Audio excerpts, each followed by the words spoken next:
Hey everyone, welcome to the Fresh Church Podcast. Today I want to ask, what does your ministry model look like at your church?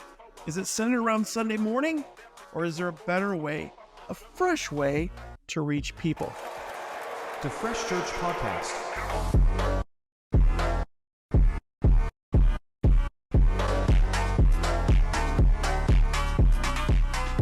If you've listened to any of our podcasts before, you've probably noticed that I'm behind this whole ministry philosophy called FRESH. Hopefully you can say it with me. FRESH stands for family, relationship, experience, safety, and hope. And we really believe this philosophy works. And so I got the idea while praying one day, and I started using it in kids ministry. And we have a lab on our website dedicated to showing you specifically how it works in nursery, in preschool, and elementary student ministries.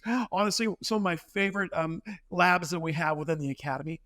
Then we took it across the spectrum with family ministries and seeing how we can use this with marriages and parenting. And even in my personal life, I put together something called the Rule of Life with specific goals and definitions of things that I wanted to see on a daily, weekly, monthly, quarterly, and yearly level.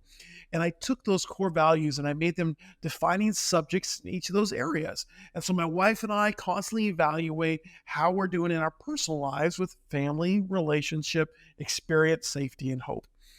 Then over the past year, I've had more conversations than ever with lead pastors who've started asking us to speak into the discipleship pathways in their church, beyond family ministries, either working with their executive pastors or in place of an executive pastor to help them out.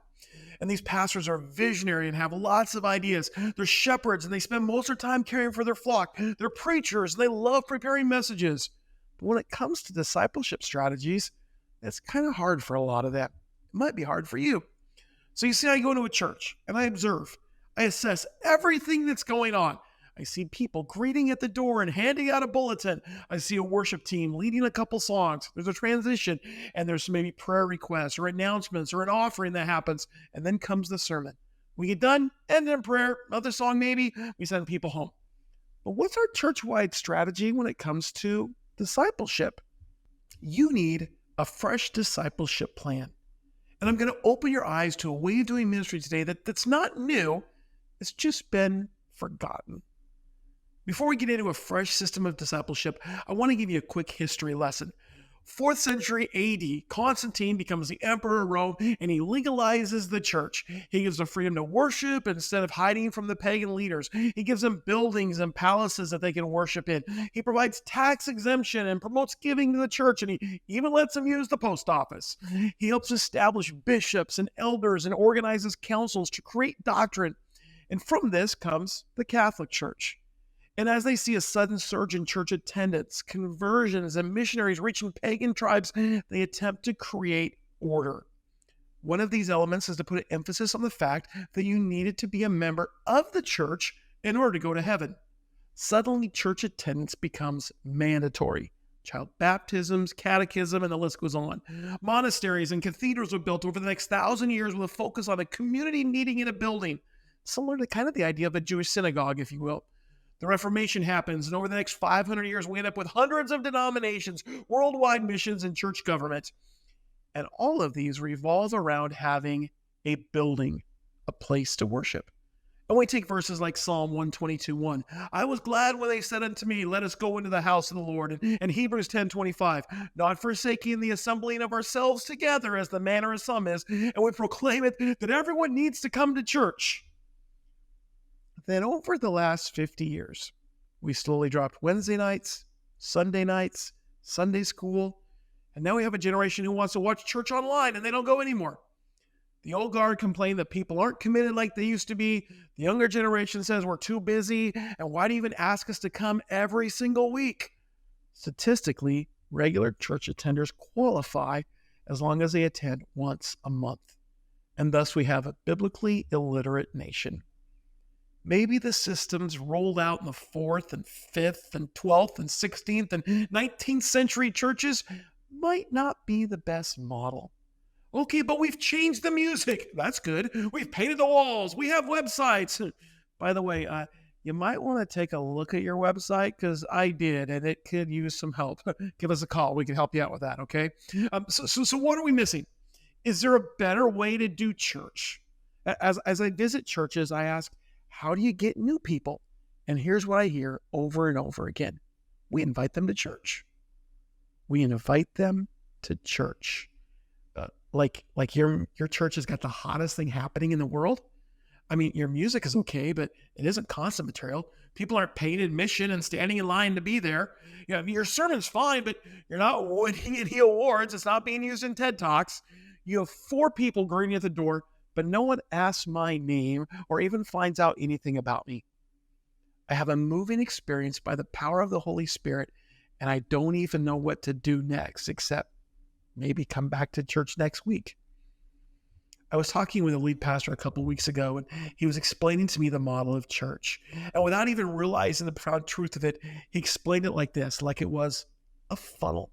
You see, people come to church, and we start to funnel it down to where some of them get baptized, and some of them get discipled, and some get into small groups, and a small group of them pop out at the bottom, into the bottom of the funnel in order to be ready to lead. Now, the point of this conversation was discuss what do we do with the leaders at the bottom of the funnel.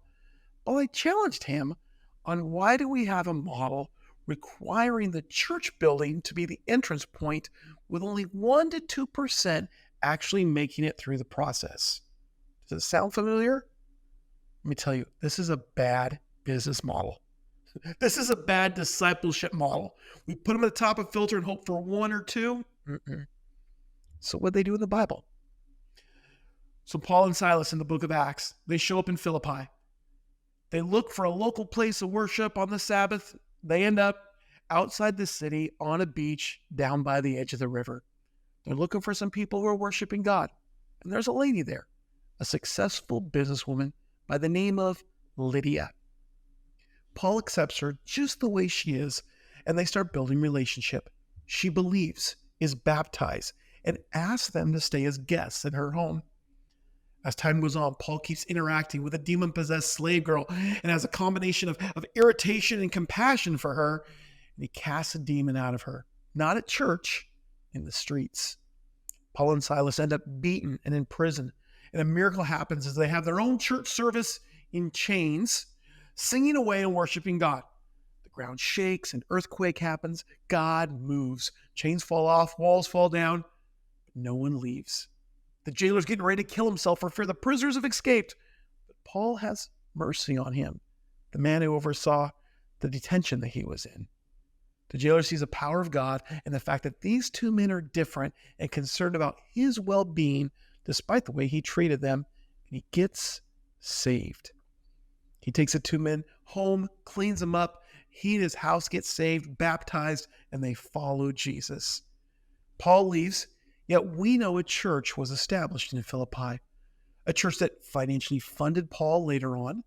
Paul writes a letter of encouragement to them about living out their faith in joy and unity. In fact, in Philippians 1:6, it says this, "And I am certain that God, who began the good work within you, will continue his work until it is finally finished on the day when Christ Jesus returns." You see, first, Paul and Silas, they loved and they accepted the people as family. They built relationship. And there was an experience that shook their world. They were protected and cared for. Then they began to share the promises of God with them, the joy of salvation, the hope of what is still to come. Kind of sounds familiar, huh? Family, relationship, experience, safety, and hope. How can you change your community? How can you change the way you grow your church? How can you make a difference like no one else is doing? Create a fresh ministry model. Let me explain. What if we did church a little differently? What if it wasn't about Sunday at 10:45 in building with cute music and a beat-up parking lot outside? What if it wasn't about how eloquent your sermon was, or if you had ladies' tea once a month or not?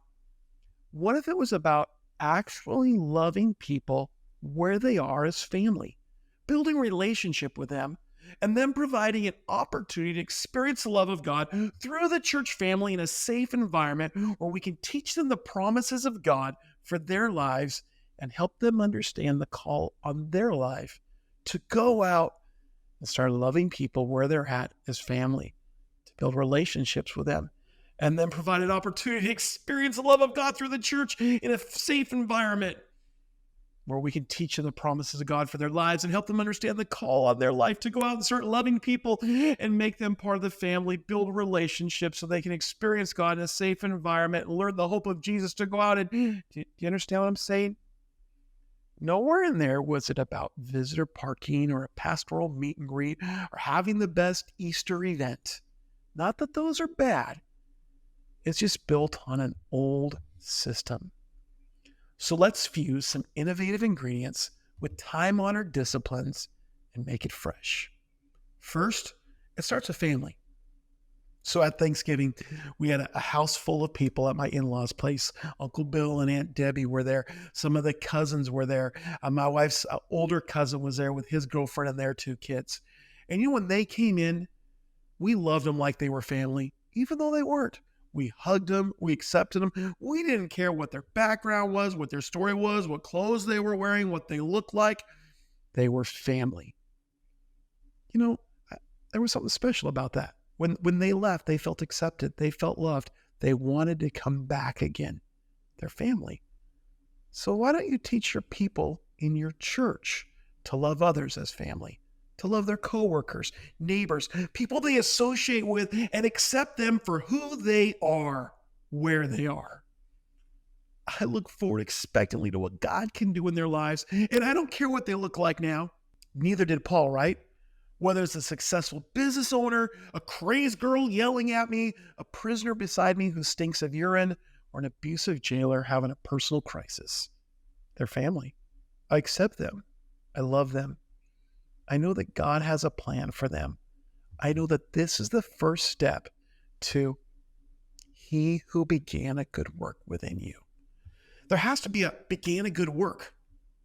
It begins with bringing them into the family, your family. Next is relationship. Now we get to know them. We connect them to people. We hang out together. We become friends. I have a lot of family that I never want to hang out with. Okay, but let's help these new family members build relationship with other people in the church family. So quit doing special events only for church people. Most special events that I see are as a way to try to get the people who come on Sunday to get more involved during the week, to come out to something for men or women or families or whatever, but it's aimed at the people who come on Sunday versus people who aren't coming at all. It's not about getting the church people there. It's about getting the community there. Men events, that should be something that you want to invite your male neighbor to. Ladies events that are focused on ladies that we don't know instead of ladies that we do know. Family events, fun events that are not about just getting together, but about us inviting someone else so they can start to build relationship with a church family. What about small groups that are not always Bible studies? Like, let's do dinner together once a month and invite some people over to your house to hang out. You don't even have to call it a small group. It's called dinner. Let's get to know each other.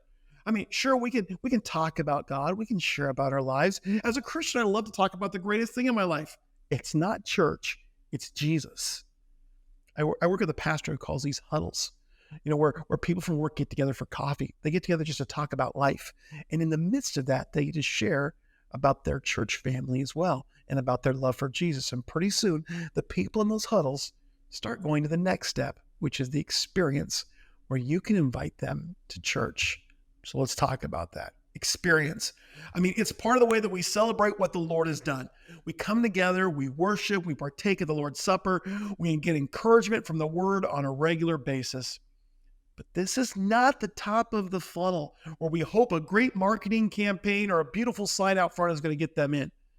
This is after we have relationships. We've loved them and accepted them. We've built relationship with them, and we invite them to the church experience. I would rather go to church with someone I know that have Smiling Dave at the door stick out a brochure in my hand and let me know he's glad I'm there. Of course, he doesn't even notice that I'm new. He doesn't ask my name. He doesn't notice that I look lost and have no idea where I'm going. He doesn't even want to get to know me. He just smiles. Well, my wife was talking to a coworker the other day who was asked by her boss to start marketing insurance to local churches. And she didn't want to because the idea of going to church or being in those places scared her. bothered her. She hadn't been to church since she was 5, and there was no way she was feeling comfortable now with the way that she was living. She didn't want to go to church even to do a sales pitch. My wife let her know that she thought it was great just the way that she was. She accepted her as family. And then she asked if she ever wanted to go out and get coffee and talk about some of the challenges she was going through. She was building relationship. So when people come to your church experience, they find people who've been accepted in the family. They already have a relationship with each other before they got there. And it points them to the most important relationship that they could ever have, one with God. The fourth point is safety. Now we need to make sure that they trust us because there are so many horror stories of the churches. From the moment they walk in, there's a bit of skepticism. So we have a safe environment for their kids with safety policies and procedures. Our facility is clean and welcoming. We show that we're good stewards with our offering and not in it for the money. Look at all the organizations that we work with and that we support in the community. Your personal information is yours. If you want to share with us, that's great, but we're not a marketing company. We're going to call you or embarrass you or call you out in front of the whole church. Why? Because you're family. We're going to be mindful of what we say, and we're not going to use statements that are overly churchy or make people who are different than you feel awkward. And we're going to bring in Pastor Tony to help us do an assessment and find out if we're doing any of those things currently so we can change it. And finally, fifth, there's hope. You see, we're going to help them begin to understand the promises of God. We're going to provide a systematic way that they can learn who God is and the role they now play as part of the family. We have classes that teach the basics of what we believe and what the Bible is. We have an opportunity for them to be delivered from some of the destructive tendencies and habits and addictions in their lives. We offer spiritual gifts tests to help them see where they're gifted and what role they can serve in the kingdom of God. And we teach them about the love of Jesus and the fruit of the Spirit so they can start to love and accept the people around them and invite them to become part of the family. Do you see how this works? Church isn't the first place that we connect with people. Church isn't the marketing tool that we use. Just come to church. Join us for church. See you this Sunday at church. Want to come to church with me? Let's start all over with a fresh approach. Let's love and accept them as family. Build relationships between yourself, them, and some of the people in your church community. Together, experience what worship and encouragement from the Word looks like in a safe environment where they know it's going to be okay. Then we can start to help them understand the hope that comes from a confidence that what God promised will actually happen in their lives through Bible study, discipleship, and serving. You know, I would love to talk with you more about this. It's so dear to my heart. Perhaps we can find a better way to reach people than with a 4th century model. Let's create a fresh ministry model that really makes a difference in our world.